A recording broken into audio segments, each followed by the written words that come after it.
Today marks 1646 day of daily lessons, day reflections, and today we'll speak about a very interesting topic, and that is provisional life. Provisional life. Now, but when I think about discussing about provisional life, first, of course, you need to understand what is provisional life. And I think that a lot of us live at least a period of our lives in provisional life. And what does it mean? That means that you have a life that is draft and you're planning to finalize it later. You delay something. You delay something because it's like, oh, this is just a temporary. So temporary is a word that life loves. This is not a temporary, but temporary is sometimes leading to delayed, to conditional, and I think that it's not a great place to be in. So today we'll share like seven truths that you need to understand about provisional life that is actually not good. And I think that be able to reflect like, do I live my life provisionally?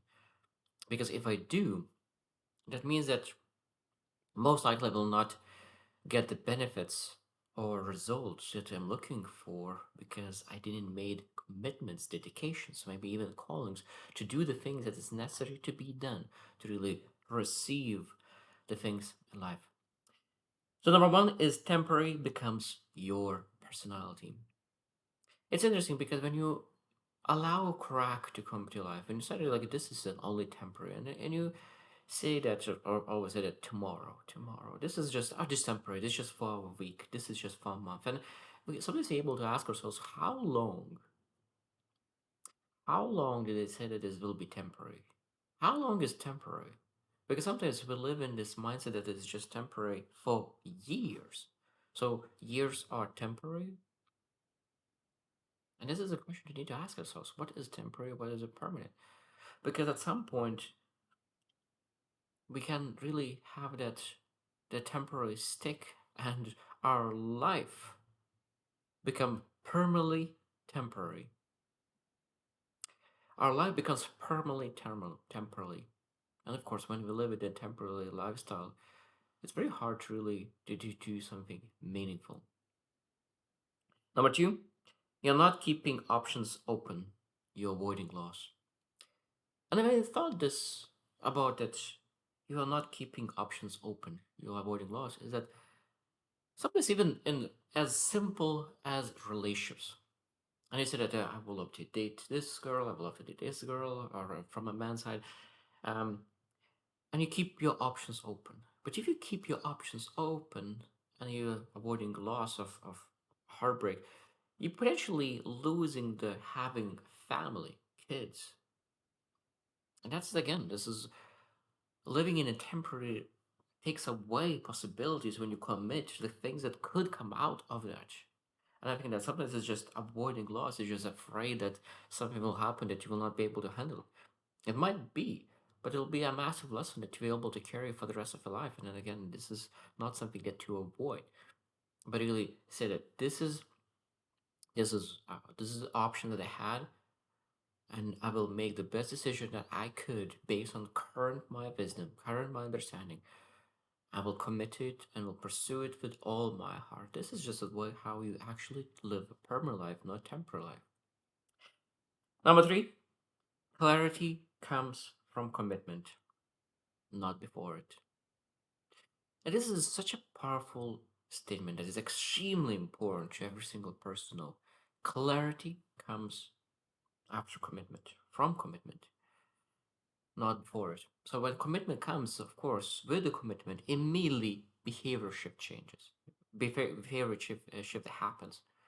There needs something change for you to really show that you actually committed. Because if you're internally committed, but your behavior never changed, your thoughts didn't change. Where is the commitment? How you made a commitment? So when you made a commitment, when you actually look into that, you start taking different behaviors, different actions, different habits in your life. Those habits will give you the necessary readiness, understanding, wisdom, and clarity that you were looking for so long. I always said that people are waiting until be ready. And then when they finally take action, they realize that the things that they were getting ready for, they actually didn't even need it. And this is extremely wasteful. Number four, you are quietly training yourself to quit. You're quietly training yourself to quit. When you are a half in, a half out, what happens is that you actually don't pursue with all your heart.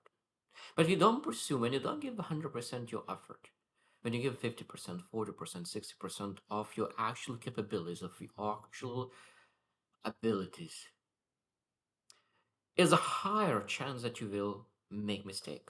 You will fail. You will not succeed. You will not get results. And when you pursue something with 60% of your effort, with your capacity, with your willingness, and now you don't get 100% results with your 60% or 50%, now you feel disappointed and you quit. But what will happen if you actually give 100% your whole heart to this one option that is in front of you, and then even you fail or succeed, but the chance that you succeed when you actually put 100%, not half in, will increase hundredfold. And that's why if we give 150% and then we fail, we don't get the results, or sometimes we don't fail, sometimes we didn't get results that we actually wanted, expected, and that those expectations was too high in the first place. And because we didn't achieve the results that we were looking for, we feel that we failed. But when actually a person who is very wise and understanding could give you a feedback on the things that you gained by your actions. And it might be that you feel that you failed because you didn't achieve the result that you were looking for. So internally you feel a failure. But when you look into the things that you developed through it, made you such a better person that you actually succeeded. But sometimes we'll miss out of success because we didn't catch what we were looking for and what we expecting it. And this is again, this is moved a little bit to a different topic, but the most important part of it, that's number four, is you quietly train yourself to quit because you're working half. And sometimes it's just that half that allocate to one thing and half the other to other thing, and sometimes you fail on both things because you're not able to choose. Number five is low risk, low identity. True life of meaning requires high stakes. High risks increases confidence, increases trust. So low stakes reduces everything. At some point, we can really feel comfortable feeling comfortable. But I think that one thing is that when you really live a life of comfort and you feel comfortable living comfortably in that low risk life, at some point, and truly at some point, life will throw you a challenge. And now because you got comfortable in that comfort, that challenge might break you because you didn't develop the backbone. But the person who really pursues high risks, pursue the things that is actually difficult and hard, when a life challenges them, they have massive backbone. It's like, this is just a small challenge. I have been dealing with bigger things than you just sending to me. And I think that that's self-chosen challenges. And when you put yourself in a higher risks, you increase your identity. You're not afraid of any storm coming at you. Number six, the time punishes indecision more than bad decisions. This is again one extremely important lesson. Time punishes indecision more than bad decisions. And why is that? Why is that? Because when you pursue with all your heart for 5 years or 10 years something that is extremely important for you, and you do with all your heart and you fail over and over and over again, what it does to you? Potentially, if you keep your attitude, if you develop your faith and develop your anchor, if you develop anchor that really anchors you in your calling, in your dedication, in your vision, it makes you so much stronger. You develop skills that you never had. You develop character that you never potentially had. There are so many things that you developed through those 5 years. Even potentially those bad decisions led to all those experiences. But when indecision, you live in comfort. You didn't develop anything. The only thing that she developed was are the the attachment to comfort. That's something that you developed when you really choose time to really understand what you want.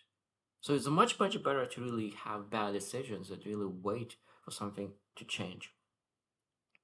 And last one, number seven, is that nobody's coming to start your real life. Nobody's coming to start your real life. No job, no relationships, no CT, no mindset, no nothing.